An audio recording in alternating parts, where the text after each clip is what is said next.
If I were to tell you that some of the most expensive real estate in the world is in Canada, you probably wouldn't be surprised at all. I mean, it's kind of common knowledge now that the average junky house in Vancouver, Toronto is like $2 or $3 million. But I did some more research. I found out that we actually have some of the cheapest land in the world as well. Now, I'm judging this by price per acre, and we're checking listings from west to east, from British Columbia to PEI. And a little spoiler alert, it actually gets cheaper as you go east, which I wasn't expecting. So the results of this might surprise you as much as they surprised me. All right, let's get into it. Okay, we had to move things inside because the mosquitoes were crazy, but we got to set some ground rules before we do this. First up, it has to be properties with an active listing. They have to be more than 10 acres. It's got to be freehold land, so not weird agricultural land. And also it has to have road access all the year, or at least a decent amount of the year. Also, I decided we're going to include the territories and we're going to do ascending rank from 13th place, most expensive per acre, to first place, least expensive per acre. And I think first place is going to surprise you because I wasn't expecting it. So in very last place, we got Nunavut because if you're not indigenous, you can't buy land there. Huh? And the only property for sale in all of Nunavut is these two double wide trailers in Rankin Inlet. You can buy them for $37,500, but you don't actually own the land that they sit on. So it seems kind of sketchy. 12th place, we've got Northwest Territories. This was absolutely atrocious. They have so much land. I thought this would be a way better price. We have $301,000, $454.55 an acre in Yellowknife. Now, this was rough because there was only 5 properties listed in the whole territory. So this property is 2.75 acres in Yellowknife for $829K. And I did a little digging and I found out that the population of Northwest Territories is actually equal to that of the Vancouver neighborhood of Kitsilano. But I found that in Kitsilano, there was 209 listings. So where's everyone living? Like, what houses are you buying in Northwest Territories? Like, y'all living in, what are you living in?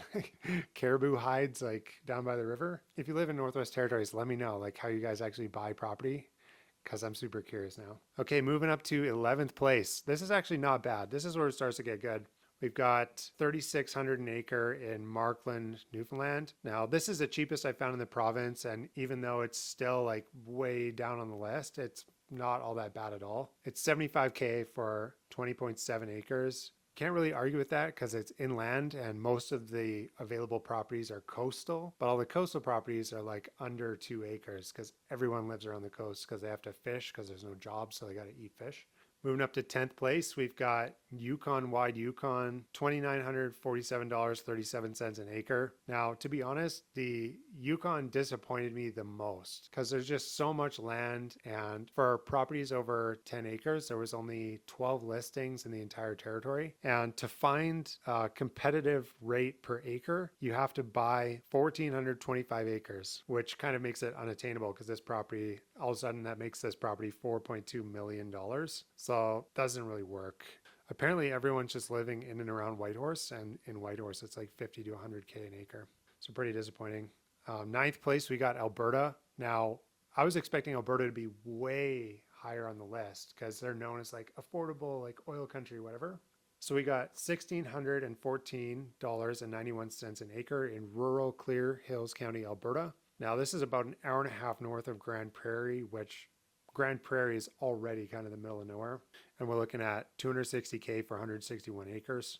Super rural. Also, this land has been recently logged and not cultivated for farming. So you're just buying land that looks really bad and you can't do anything with. I guess Alberta is disappointing me the most. Okay, British Columbia. Here we go. 8th place. Not too bad for the most expensive province in the country and one of the most expensive real estate markets in the world. We've got $1,430.87 an acre in Goodloe, BC. This is 40 minutes outside Fort St. John. We're looking at 397.66 acres for 569K. This is under 1,500 an acre. Property taxes are $110.89 a year, which is sweet.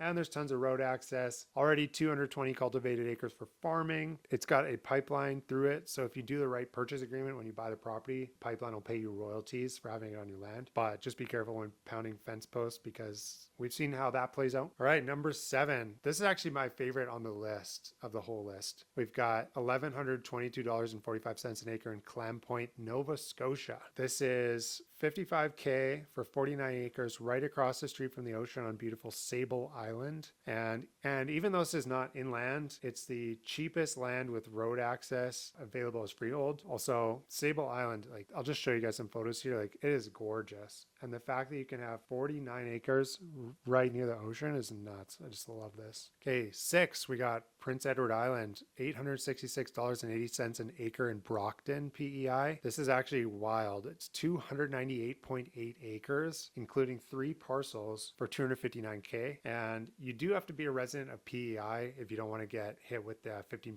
HST. Also, for context, this is a super big property. It's 700 meters wide by 1,700 meters long. So more than a mile long. For context, like if you were to walk a mile in the city, that would take you like 15 minutes or more. And to do that in the bush would probably take an hour. So like this is a property so large, it would take you an hour to walk across. 5th place, we got Saskatchewan, $858.85 an acre in Unity, Saskatchewan. We're looking at 150.2 acres for 129K. We're well under the $1,000 per acre mark now. And obviously this trend is going to continue up the list. This property has its own lake and is an hour from North Battleford, Saskatchewan, which has its own Walmart. Fancy stuff. Nothing else to say about this land other than the property tax of $278 a year. 4th place, Manitoba. We're looking at Ashern, Manitoba, $786.88 an acre for 160 acres at 126K. So we're creeping down below $800 an acre. And I couldn't verify what road this property is on, but I did look through all the photos on the listing and I noticed that the photographer's truck was actually seen in the drone photos and it looked like he had driven in there pretty easily over some grass. And so what that tells me is grass is growing, but it's not like swampy, nasty grass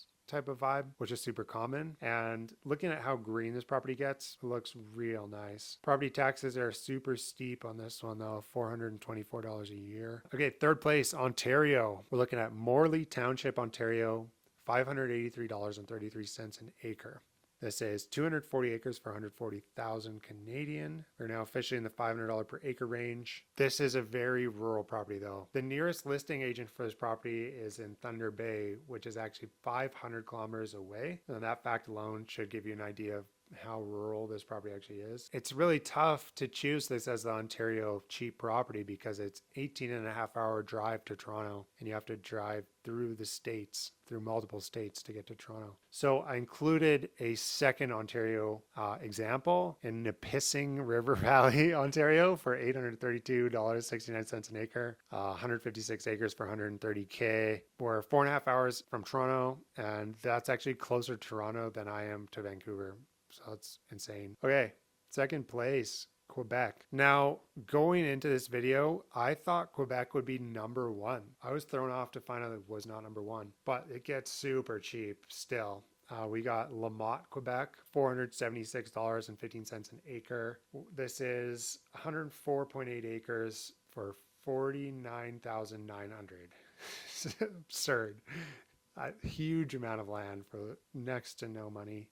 I have been to this part of rural Quebec before and there's nothing going on, but still not too far from civilization, everything considered. This is 6.5 hours from Montreal. And if you're living in Montreal and you bought this rural property, you actually drive through Mont Tremblant to get to this property. So it kind of breaks up the drive nice. You've got an espresso stop, some nice scenery, especially in the fall. This is going to be a beautiful drive. Could actually not be a bad option. Now, drumroll please, we got 1st place. We got New Brunswick. Was not expecting them to place this high at all. We got Belladune, New Brunswick at $300 exactly per acre. And it's not the most ideal land, but it fit all the parameters. This is the absolute bottom of the barrel in Canada. We found it. The cheapest freehold land in the whole country, right in the heart of beautiful New Brunswick. This is actually coastal New Brunswick, which is crazy.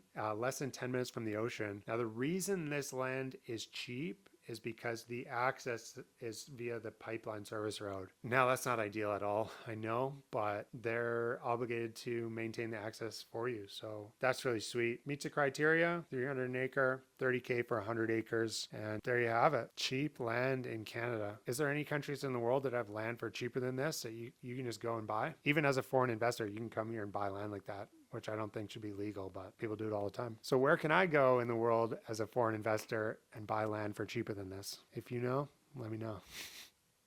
All right. See you guys.